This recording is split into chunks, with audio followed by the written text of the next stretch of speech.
आज चाहिँ हामी क्रिस्पी जुसी मिठाई बनाउनु पर्छ। यो मिठाई बनाउनु चाहिँ एकदमै सजिलो छ। तपाईहरु यो मिठाई बनाउन चाहनुहुन्छ भने भिडियोलाई अन्तिमसम्म हेर्नुहोस् होला। हेलो एभ्रीवन, नमस्ते। रेखाको किचनमा तपाईहरुलाई स्वागत छ। अब चाहिँ हामी रेसिपी सुरु गर्नुपर्छ। सबभन्दा पहिला चाहिँ हामी सुगर सिरप बनाइहाल्नु पर्छ। सुगर सिरप बनाउनुको लागि मैले यहाँ 1 कप चिनी लिएको छु। त्यही कपले नापेर 2 कप पानी हालेको छु। यो सुगर सिरप बनाउनु चाहिँ एकदमै सजिलो छ। हामी कुनै बाक्लो पातला हेरिरहनु पर्दैन। तपाईहरु सजिलैसँगले बनाउन सक्नुहुन्छ। 3 मिनेट हाई फ्लेममा पकाउनु भयो भने हुन्छ। सुगर सिरप हाम्रो पाकिसकेको छ। अब म हाल्दैछु यसमा सानो चम्चीको 1 चम्ची भेनेगर। तपाईहरुकोमा भेनेगर छ भने भेनेगर हाल्नुहोस्, छैन भने निम्बुको रस हाल्दा पनि हुन्छ।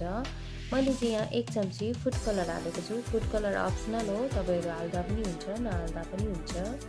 मैले यहाँ 2 कप मैदा लिएको छु डो बनाउनुको लागि। सानो चम्चीको आधा चम्ची नुन, 2 चम्ची तेल। यो सबै हालिसकेपछि चाहिँ मजाले मिक्स गर्नुपर्छ। यो तेल र मैदा चाहिँ मजाले मिक्स हुनुपर्छ। यसरी मजाले मिक्स गर्नुस् होला। तेल र मैदा चाहिँ हाम्रो मजाले मिक्स भइसकेको छ। हेर्नुस् त, यतिको बनाउनु भयो भने हुन्छ। अब चाहिँ हामी कम्ती पानी हाल्दै डो बनाउनु पर्छ। यो डो बनाउँदाखेरि चाहिँ हामी तातो पानीमा बनाउनु पर्छ। तातो पानी पनि बेसी तातो पनि हैन, हातले सहनु नसक्ने, र बेसी चिसो पनि हैन, हातले सहनु सक्ने खालके तातो पानी हुनुपर्छ। तब हाम्रो डो नरम बनिन्छ। हाम्रो चाहिँ डो बनिएर रेडी भइसकेको छ। हेर्नुस् त, यो डोलाई चाहिँ 10 मिनेटको लागि रेस्ट गर्नु छोड्दिनु भयो भने हुन्छ। मैले चाहिँ 10 मिनेट रेस्ट गरिसकेको छु। अब चाहिँ हामी रोटी बेल्नु पर्छ। रोटी बेल्दाखेरि चाहिँ राउन्ड सेपै हुनुपर्छ भन्ने छैन। जस्तो बाङ्गो टेढो भयो भने पनि केही हुँदैन। रोटी हाम्रो रेडी भइसकेको छ। अब चाहिँ हामी यो एजेसलाई काटेर चाहिँ हामी रेक्टेंगल सेप दिनुपर्छ।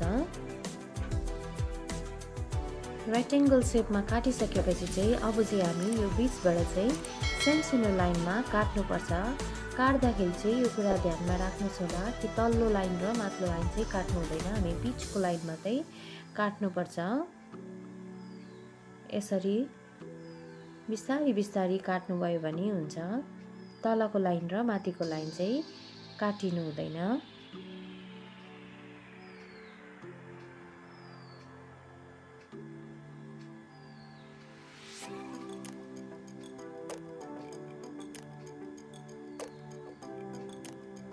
हामी चाहिँ सबै काटिसकेको छ। अब चाहिँ हामी यसलाई कम्ती पानी लगाएर सिल गर्नुपर्छ।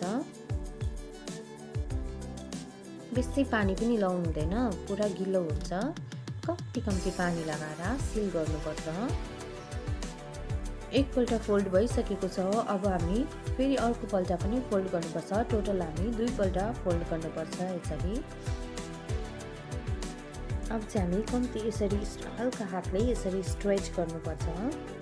स्ट्रेच गरिसकेपछि चाहिँ हामी फेरि यो एजेसलाई चाहिँ यसरी जोड्नुपर्छ।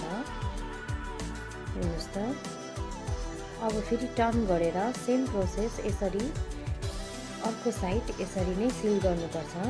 सिल गरिसकेपछि चाहिँ हामी यो बीचबाट चाहिँ डिवाइड गरेर चाहिँ हामी यसरी एक साइडबाट मात्रै यसरी हालेर निकाल्नुपर्छ। हेर्नुहोस् त, कति मजाको लिफको डिजाइन बन्यो। हामी एकपट्टिबाट मात्रै फोल्ड गरेर हाल्नुपर्छ। दुईपट्टिबाट हाल्यो भने डिजाइन बनिँदैन। एकपट्टिबाट मात्रै हाल्नुहोस् होला। अब चाहिँ हामी फ्राई गर्नुपर्छ। फ्राई गर्दाखेरि चाहिँ मिडियम टु हाई फ्लेममा तपाईले फ्राई गर्नुभयो भने हुन्छ। जबसम्म गोल्डन ब्राउन हुँदैन तबसम्म हाई फ्लेममा नगर्नुहोस् होला। हाई फ्लेममा गर्यो भने बाहिर डढ्छ, भित्र राम्रो कुक हुनु पाउँदैन।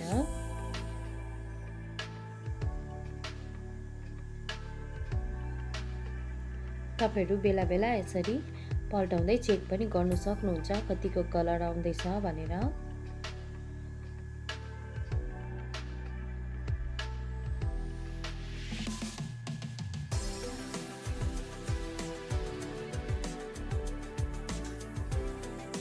हेर्नुहोस् त कस्तो मजाको कलर आएको छ। जुन पाकेको छ त्यो बिस्तारै बिस्तारै निकाल्दै गर्दा हुन्छ।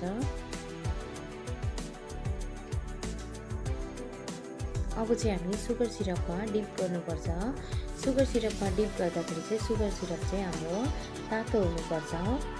चिसो सुगर सिरपमा डिप गर्नु हुँदैन। तातो सुगर सिरपमा चाहिँ 3 मिनेट यसरी पल्टाउँदै मजाले सुगर सिरपमा डिप गर्नुभयो भने हुन्छ। बेसी डिप पनि गर्नु हुँदैन, नभए हाम्रो मिठाई क्रिस्पी बनिँदैन।